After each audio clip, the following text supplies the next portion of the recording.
अस्सलाम वालेकुम and welcome to my YouTube channel. आज की इस वीडियो में हम लोग बात करेंगे कैबिनेट मिशन प्लान के बारे में। और इसको कैबिनेट मिशन प्लान इसलिए कहते हैं क्योंकि ये जो न्यू प्राइम मिनिस्टर हैं कैबिनेट एटले साहब, इनकी कैबिनेट के 3 मेंबर्स को ये ड्यूटी दी गई थी, ये टास्क दिया गया था इस मिशन को इम्प्लीमेंट करवाने के लिए। इसीलिए इस मिशन को कैबिनेट मिशन प्लान के नाम से भी जानते हैं। और पर्सनैलिटी प्रोफाइल की बात करें तो ये लॉर्ड वेवल है, इनके बारे में हमारी पिछली वीडियो में बात हो चुकी है। देन ये क्लेमेंट एटले हैं, ये लेबर पार्टी से थे, न्यूली इलेक्ट हुए थे और चर्चिल की जो कंजर्वेटिव पार्टी थी उसको शिकस्त दे के पार्लियामेंट में आए थे। तो ये एक बहुत ही इंपॉर्टेंट टॉपिक है, इसके बारे में प्रीवियसली क्वेश्चन आ चुके हैं सीएसएस के एग्जाम में भी और पीएमएस के भी, दोनों में आ चुके हैं। ये एक ऐसा टॉपिक है जिसको हम लोग निगलेक्ट नहीं कर सकते किसी भी सूरत। सो नेक्स्ट आउटलाइन पे चलते हैं। सबसे पहले हम लोग बात करेंगे बैकग्राउंड के बारे में, देन इंट्रोडक्शन करेंगे, फिर इसके करेंगे फैक्टर्स क्या थे कि इस मिशन को इनिशिएट किया गया। देन हम लोग देखेंगे कि प्रपोजल क्या था कैबिनेट मिशन, इसके क्या लेके आए थे। देन इसके मेन फीचर्स देखेंगे, देन रिएक्शन देखेंगे ऑब्वियसली मुस्लिम्स का और देन हिंदुओं का, और देन देखेंगे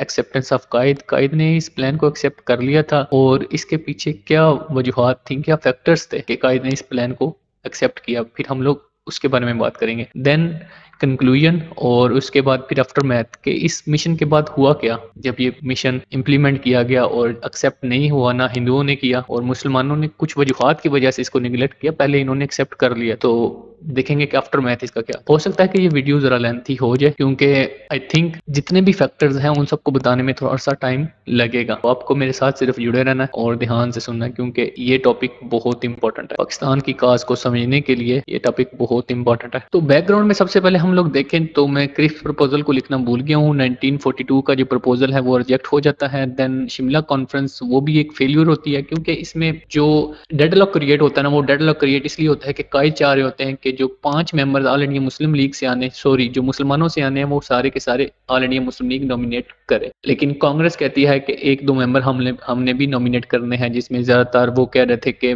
जो मौलाना अब्दुल कलाम आजाद हैं उनको नॉमिनेट किया जाए। देन इसके साथ ही जुलाई 1945 में इलेक्शन होते हैं ब्रिटेन में और उसमें जो चर्चिल की कंजर्वेटिव पार्टी है उसको शिकस्त हो जाती है और जो न्यू प्राइम मिनिस्टर बनते हैं वो होते हैं क्लेमेंट एटले साहब। और उसके साथ ही एक बड़ी डेवलपमेंट ये होती है कि वर्ल्ड वार 2 एंड हो जाती है। अब वर्ल्ड वार 2 जैसे ही एंड होती है तो आपको पता है कि ब्रिटेन जीत जाता है, लेकिन ब्रिटेन जीतता तो है लेकिन इसकी जो प्राइस है वार जीतने की वो काफी ज्यादा हैवी होती है क्योंकि इसमें एक ये जो इकोनॉमिक इसकी पावर है वो लॉस कर देते हैं। देन इसका एक जंक ऑफ पॉपुलेशन, जो पॉपुलेशन का एक बड़ा हिस्सा है वो लॉस हो जाता है क्योंकि डेडलीस्ट हथियार थे वर्ल्ड वार 2 में, मशीन गन वगैरह, तो डेथ्स काफ़ी ज़्यादा होती हैं, बड़े पैमाने पे होती हैं।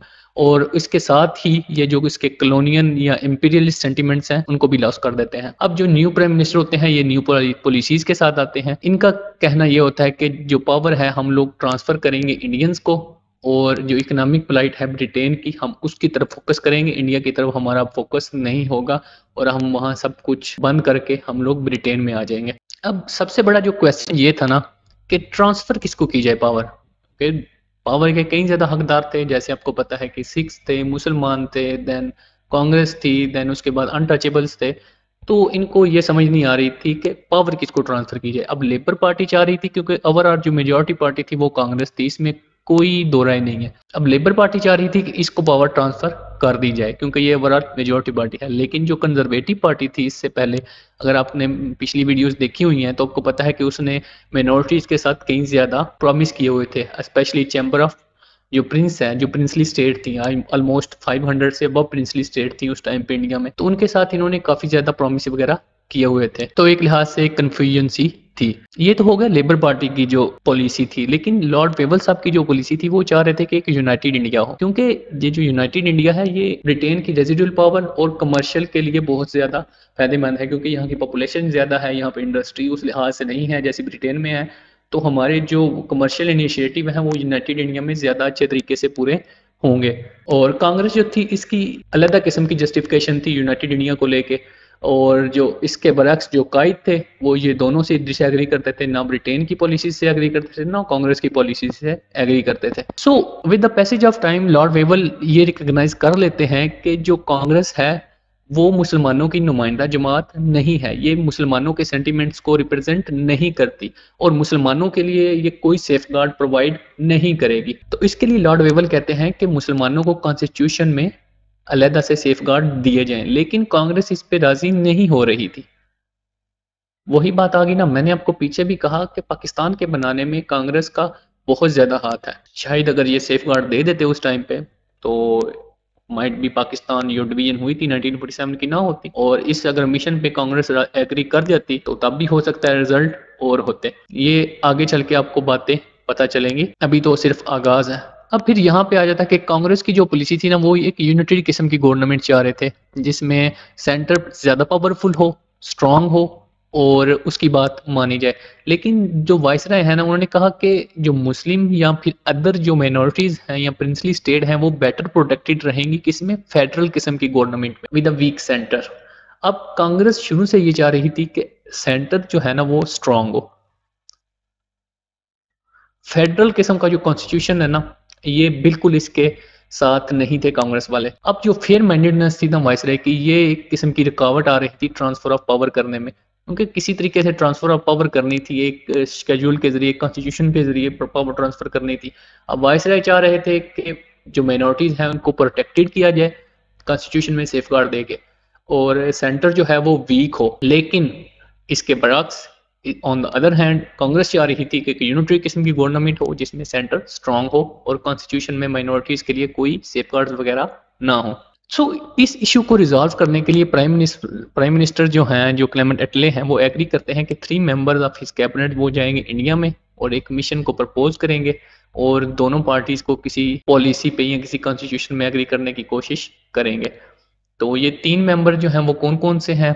नंबर 1 पे हैं lord Frederick, then sir Stafford Cripps और अल्बर्ट वी अलेक्जेंडर। ये 3 मेंबर होते हैं, इनकी तस्वीरें भी साथ हैं, आप लोग देख सकते हैं। और इसके साथ एक फैक्ट ये भी था कि पावर सिर्फ उसी को ट्रांसफर की जाएगी जो इस मिशन को मुकम्मल तौर पे एक्सेप्ट करेगा। अब मैं आपको बता दूं कि ऑल इंडिया मुस्लिम लीग ने इस मिशन को एक्सेप्ट कर लिया था, लेकिन फिर भी इंटरिम गवर्नमेंट में जाके बैठती है कांग्रेस। देखेंगे कि ये स्टोरी क्या थी। ये एक छोटा सा इंट्रोडक्शन है। कैबिनेट मिशन प्लान बहुत ही वाइटल किस्म का इवेंट है in the political history of सब कॉन्टिनेंट, क्योंकि ये have the seeds of separate state for Muslim which is Pakistan. और इसके साथ ही अटेम्प्ट भी थी कि जो पाकिस्तान का कॉन्सेप्ट है इसको बरी कर दिया जाए अंदर इंडियन नेशनलिज्म के। तो ये एक ब्रीफ सा इंट्रोडक्शन था, अगर आप इसको ज़्यादा करना चाहें तो ज़्यादा भी कर सकते हैं।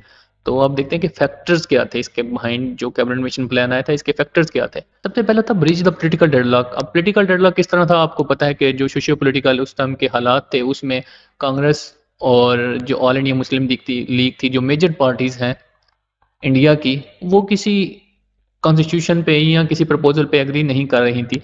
तो इस जो डेडलॉक था इसको रिजॉल्व करने के लिए ये कैबिनेट मिशन प्लान आया। तो ये इसका सबसे पहला फैक्टर है। देन ऑल इंडिया जो विक्ट्री थी ऑल इंडिया मुस्लिम लीग की 1946 के इलेक्शन में, इस पिछली वीडियो में इसके बारे में बात हो चुकी है। तो अब इनको लगा, कांग्रेस और ब्रिटिश दोनों को लगा कि अब मुसलमानों से बात करनी पड़ेगी। Then growing rift between Congress and All India Muslim League, आपको इस बात का भी अंदाजा अच्छे तरीके से हो गया कि जिन्ना हमेशा चाह रहे थे कि जो कॉन्स्टिट्यूशन है वो फेडरल किस्म का हो जिसमें प्रोविंसेस को ज़्यादा से ज़्यादा ऑटोनॉमीज दी जाए, लेकिन कांग्रेस इसके खिलाफ थी, क्योंकि कांग्रेस चाह रही थी कि यूनिटरी गवर्नमेंट हो जिसमें आयरन फिस्ट से रूल करे और जो माइनॉरिटीज़ हैं उनको कॉन्स्टिट्यूशन में कोई भी सेफ गार्ड नहीं दिया जाए। और उसके साथ ही म्यूटनी हो गई थी इंडियन नेवी में फरवरी 1946 में, और इसके साथ इंडियन एयरफोर्स में भी म्यूटनी की जो इक्का दुक्का वाकयात हैं वो आए। देन इंडियन नेशनल आर्मी में भी ये लोग तैयारी कर रहे थे म्यूटनी करने की, ताकि जो डिवीजन होने वाली है उसको ना किया जा सके। ये तो हो गए फैक्टर्स।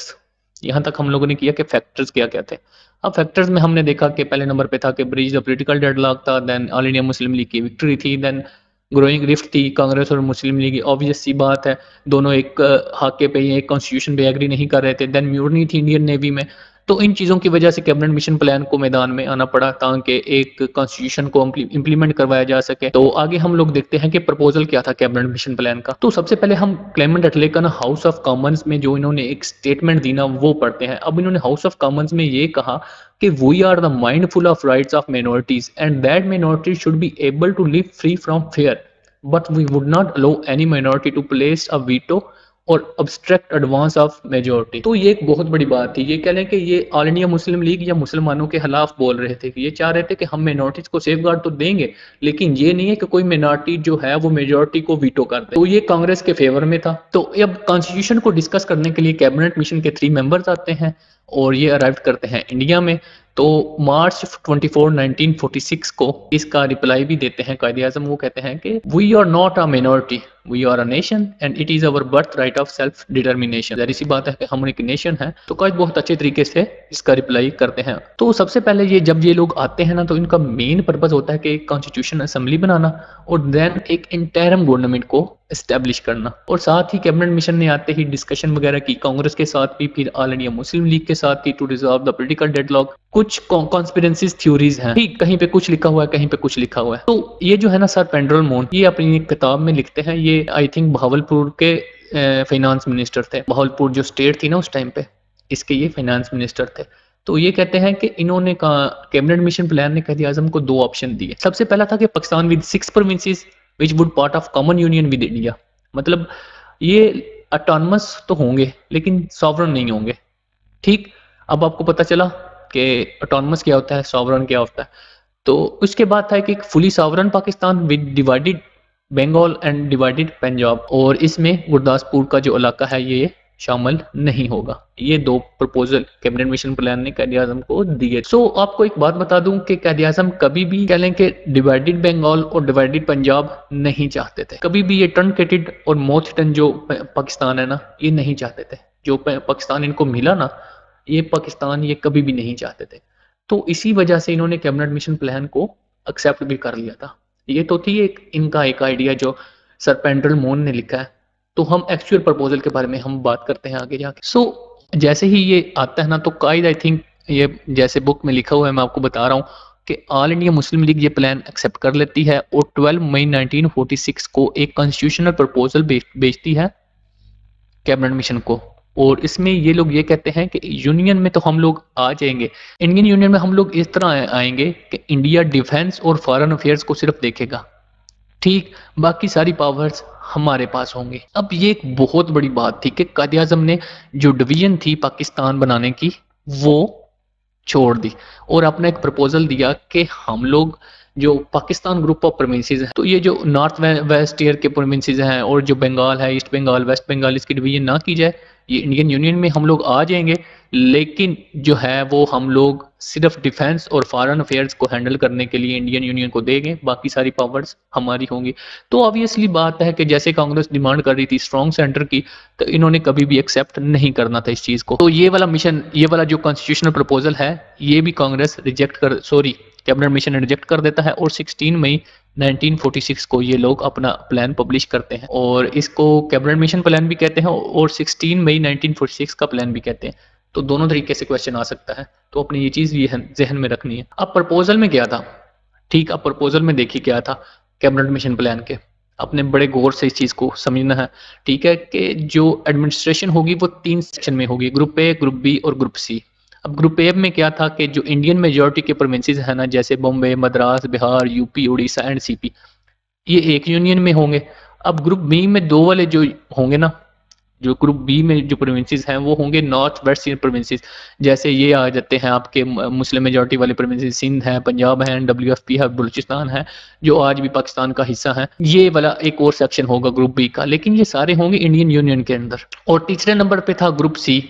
अब इसमें क्या था कि ईस्टर्न जो मुस्लिम मेजॉरिटी के प्रोविंसेस है जैसे बंगाल और असम है, तो ये वाले प्रोविंसेस होंगे इंडियन यूनियन के अंदर। आपको पता चल गया कि 3 टायर एडमिनिस्ट्रेशन था। तो इसमें जो ग्रुप ए में हिंदू मेजोरिटी वाले प्रोविंसेस थे, ग्रुप बी में मुस्लिम मेजोरिटी वाले, और ग्रुप सी में जो ईस्टर्न प्रोविंसेस हैं जैसे बंगाल और असम के, वो वाले प्रोविंसेस थे। इसके साथ शर्तें क्या क्या थी, कंडीशन क्या थी कि जो ग्रुप होगा ना ये वाला, ये अपना कॉन्स्टिट्यूशन बना सकेगा, ठीक, नंबर 1, और अपना कॉन्स्टिट्यूशन बना के देखेगा कि मैंने कौन सी पावर अपने पास रखनी है, कौन सी यूनियन को देनी है।